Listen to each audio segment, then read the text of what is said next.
Hello all, welcome to National IAS Academy. My name is Raj Shekhar. Dear students, welcome back to Focus 300 initiative, free of cost initiative run by National IAS Academy and its team. Let me brief you about the new initiative. It is called as Focus 300 and every day we shall be posting one particular video and every day in one video we shall be covering 10 most important topics and this initiative shall run for 30 days in total. At the end of the 30th day, you would have covered 300 most important topics which are highly relevant for the upcoming UPSC Civil Services examination. So with that being said, let's begin today's class. This is your 7th class. So far we have completed 6 classes and 60 important topics have been covered. This is your 7th class. So in this class, first topic is about G20. See, students, every year UPSC has made it a habit to cover at least 2 important international institutions, right? And do not worry, all those institutions on which questions are being asked are usually in news. Randomly picking up any institution.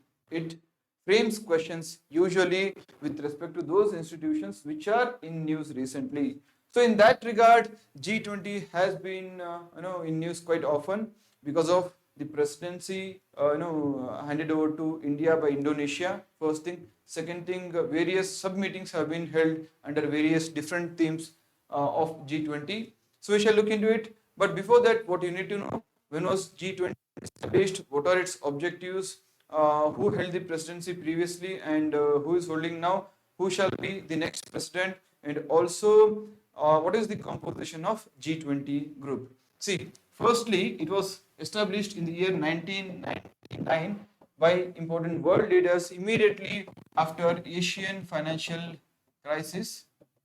After Asian financial crisis, the world leaders thought it to be wise to come together and manage the international financial system together instead of making it an individual or a country's responsibility. So with that with that thing in mind, in the year 1999, G20 was established, and after that, all the world leaders came together to work on one particular objective, that is to maintain international financial stability.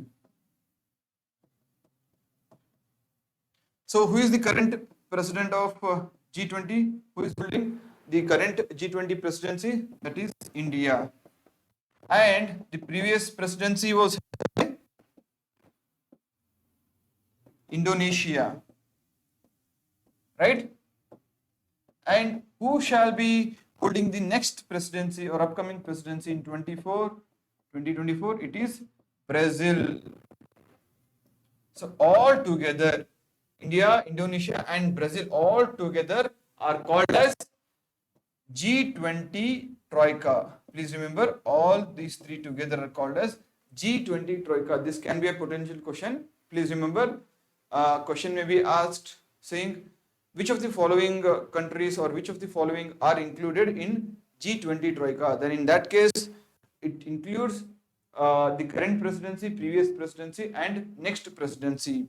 Alright, here is a simple trick to remember all those countries which come under G20 grouping. So the mnemonic is, गुरुजी अब सीता अब SSC FCA में job करती है. गुरुजी सीता अब SSC FCI में job करती है. Here G means Germany, U means USA, R means Russia, E means UK. This together forms Guru.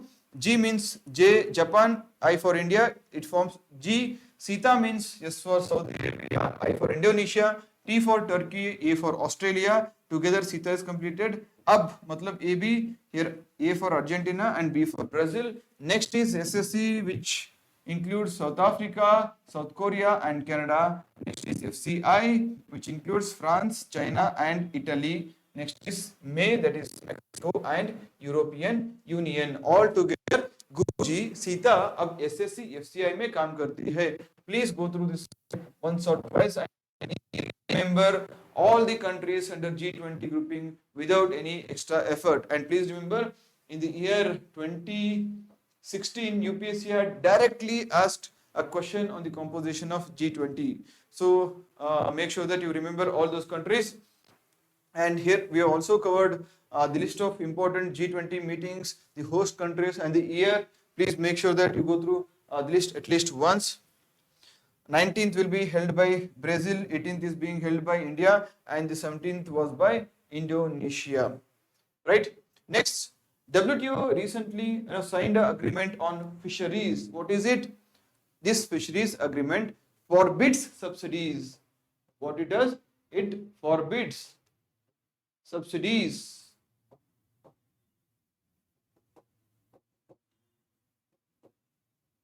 Forbids subsidies. Is it applicable uniformly across the fishing sector? Fishery sector? No, definitely not. The WTO, World Trade Organization, has signed an agreement which forbids subsidies in those fishing areas where the fishing has been illegal, unreported and unregulated. Wherever there is unregulated, unreported and illegal fishing is happening, such sectors cannot receive subsidies by their parent governments or respective governments. Alright, please understand, subsidies are still applicable on fisheries sector but only on legal and regulated fishing. Then it also has one more important point. The agreement forbids funding for high seas fishing and also that fishing which falls outside the purview of coastal nations and regional fisheries management organizations or arrangements. Remember WTO on fisheries. Why was it in news?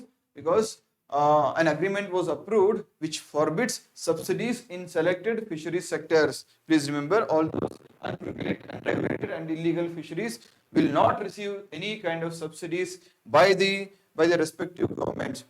And what about fisheries? Please remember, India is the third largest fish producer in the world and nearly 1.24% of GDP. 1.24% of GDP comes from fisheries sector. Also, nearly 1. People are directly or indirectly dependent upon the fisheries in India. So this is about fisheries. Next, we have periodic labor force survey released annually by Ministry of Statistics and Program Implementation. And when it comes to survey, there are two kinds of questions which are most famously asked by UPSC. First one is, when was it started and what is its objectives? This periodic labor force survey was initiated in the year 2017 by National Statistical Office. National Statistical Office initiated this periodic labor force survey in the year 2017. Now it is being released annually by Ministry of Statistics and Program Implementation. So what do you mean by labor force participation? What do you mean by labor force participation or labor force participation rate? See, pay attention. Labor force participation rate indicates the amount of people or the proportion of people who are working or willing to work or looking for work. It includes three categories of people. It includes those people who are working, who are willing to work, or those who are actually looking for work. All these three categories together form the labor force participation rate. Understood? Please revise once again about this important definition. And as per the latest survey, the unemployment rate in India has decreased to 4.2% in the year 2021 from 4.8% in the year 2019. And not just that, as per the latest survey, unemployment rate in urban is greater than unemployment rate in rural areas.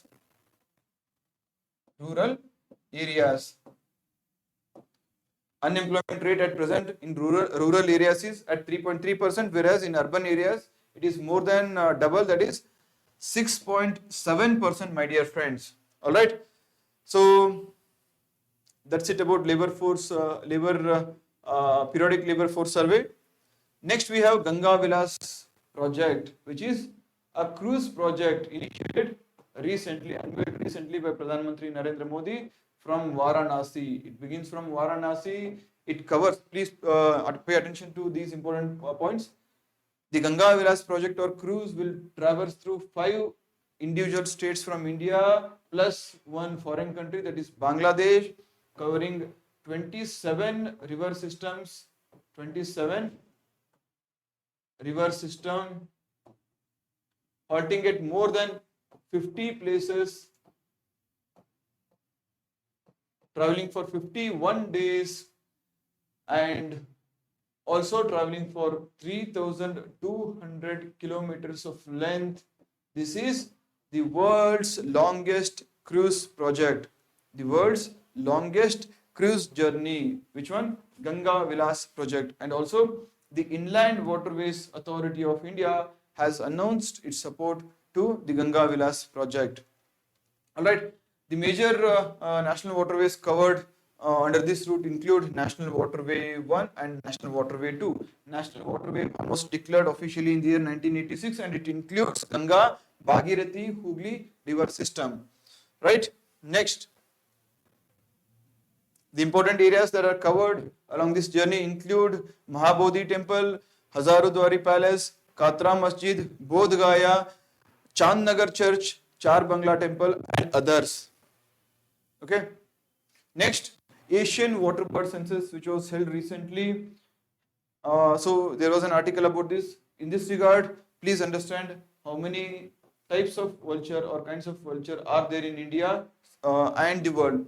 In world, you have 22 species of vulture, out of which 9 species can be found in India, and it includes Oriental white-backed vulture, slender-billed vulture, long-billed vulture, Egyptian vulture, red-headed vulture, Indian griffon vulture, Himalayan griffon, cinereous vulture, and then bearded vulture too. So these are the 9 species of vulture which you can find in India, right? So majority of these species are endangered and few are critically endangered. You can go through the list here. I'll be sharing this PDF immediately after the class. You can find the link to this PDF in the description box below, right? So then coming back to the important thing, that is Asian Waterbird Census, AWC. It represents the census conducted in India and other 25 countries. So it was started in the year 1987. Please start noting down these points. It was started in the year 1987. It is conducted regularly by Bombay Natural History Society, that is BNHS, and Wetland International together. It is a citizen movement, you can say, because citizens participate on their own in this census. It is a part of Global International Waterbird Census. It is a part of Global International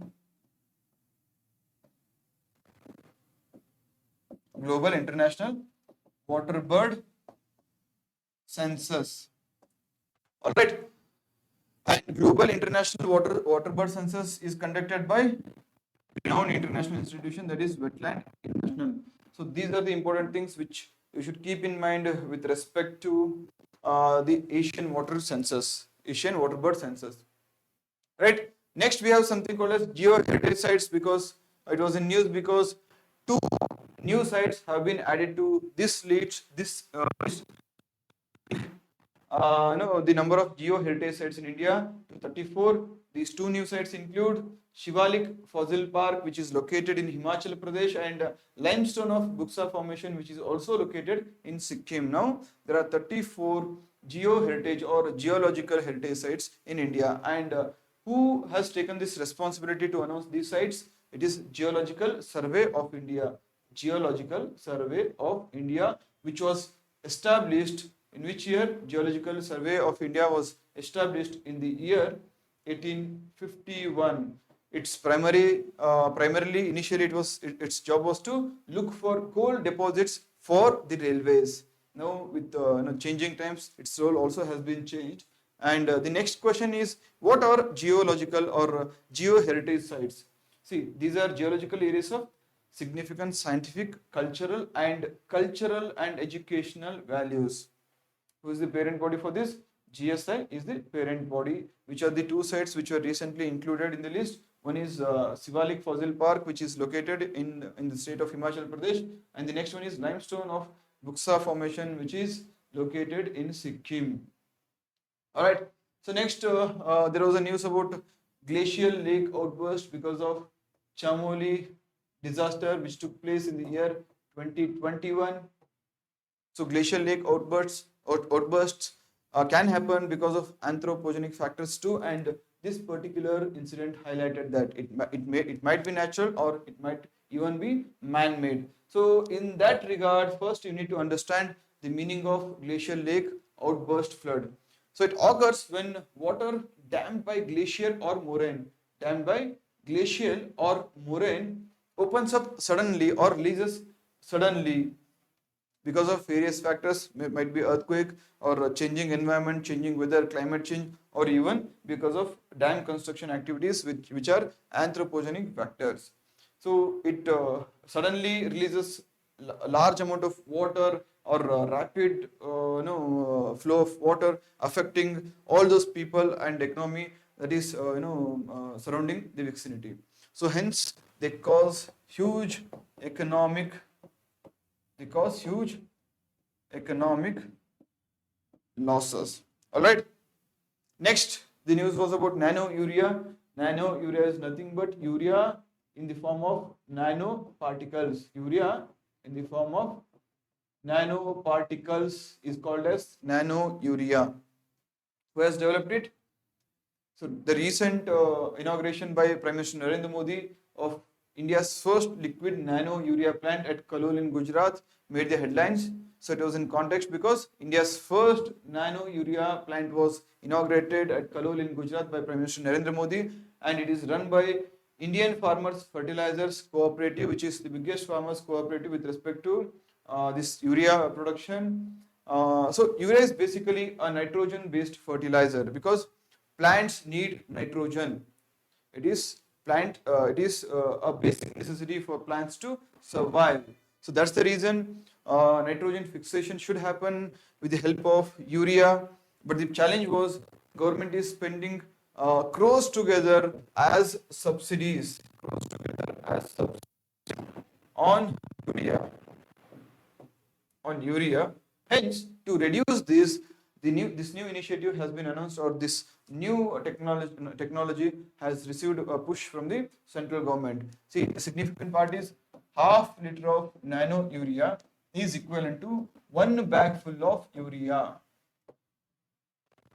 So here it is advantageous both to farmers as well as governments, because government's subsidy burden shall reduce gradually, whereas farmers' efficiency or crop production shall also increase because nano urea is more efficient than regular urea. All right. So next question was asked in the year 2020 by UPSC. The question says, at present, the retail price of chemical fertilizers is market driven and not administered by the government. Ammonia, which is an input of urea, is produced from natural gas. Sulfur, which is a raw material for phosphoric acid fertilizer, is a byproduct of oil refineries. Straight away, you can eliminate the first statement, because since fertilizers, the subsidy on fertilizers is very much in use, you can understand that it is administered by the government, and hence it is concerned with the government and not market driven. Therefore, by eliminating first statement, you can easily mark B as the right option, which says both 2 and 3 are actually right statements. So next is organ transplantation guidelines. New organ transplantation guidelines have been released recently by the union government. They have got 2 major changes. First one is, with the introduction of these guidelines now, people aged 65 or more can receive organ from a deceased donor henceforth. Earlier, as per the Transplantation of Human Organs Act 1994, did not allow for the organ transplantation to those people who are 65 plus or above. Then what made government change its stand now? See, first thing is, with the improvised healthcare facilities, the average lifespan of Indians has now increased to 67.2 years. This is the biggest reason. So no other reason is required than this. This is the biggest reason which motivated India or the central government to reconsider these rules framed under Transplantation of Human Organs Act of 1994.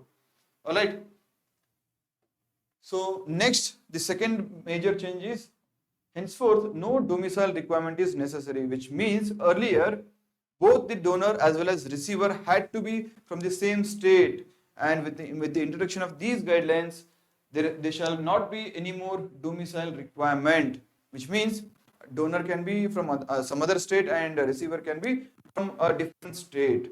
These are two major changes. Also, there shall be no registration fees henceforth, and the central government has advised all the state governments to look into this matter or take up this matter very, very seriously. And remember one more point. Why do we call these changes as guidelines and not act, or why couldn't the central government bring in these guidelines with the help of bill or by making a law? Because state under the health under the 7th schedule of the Indian Constitution is a state subject. So the central government might recommend the introduction of these guidelines, these changes through guidelines only to state governments.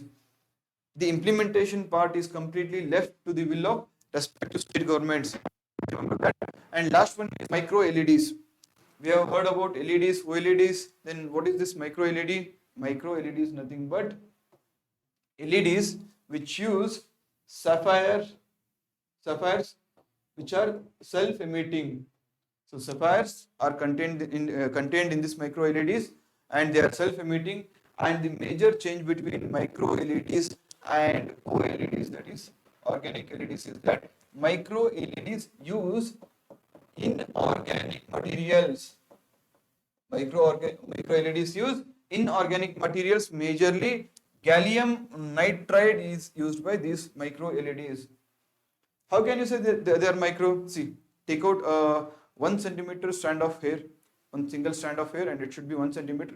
Cut it into 200 equal pieces, and one piece among those 200 pieces represents one micro LED. Clubbed together, they indicate they form a larger panel. They are more efficient compared to OLEDs or regular LEDs. They can be bent. They have a great flexibility and viewing angle. So ultimately, overall efficiency and hit ratio is better compared to OLEDs, and hence they are gaining popularity in recent times. So that was it for today. I hope you understood. Yes, there was a question with respect to LEDs which was asked by UPSC in the year 2017. Organic light emitting diodes are used to create digital displays in many devices. What are the advantages of OLED displays over the liquid crystal displays? What are the advantages? See, OLED displays can be fabricated. Roll-up displays embedded in clothing can be made. Transparent displays are possible. These are not at all extreme statements, and they are some positive reinforcing statements. And usually when UPSC includes such kinds of keywords, that is can be, are possible, maybe, then that statement might always be correct. And with that in mind, I shall go with option C, which is the right answer. So these are the kind of elimination techniques which you should keep in mind, which will definitely help you propel your score to a safer zone. Alright, with that being said, I conclude today's class. I hope you have received enough information relevant for your upcoming UPSC Prelims examination. If you have enjoyed watching this video, you can comment thank you in the comment box below. And apart from that, please make sure that you share this video with your friends, peers and family members. And don't forget to subscribe to our channel and hit the bell icon. See you in the next class. Take care. Thank you. Bye-bye.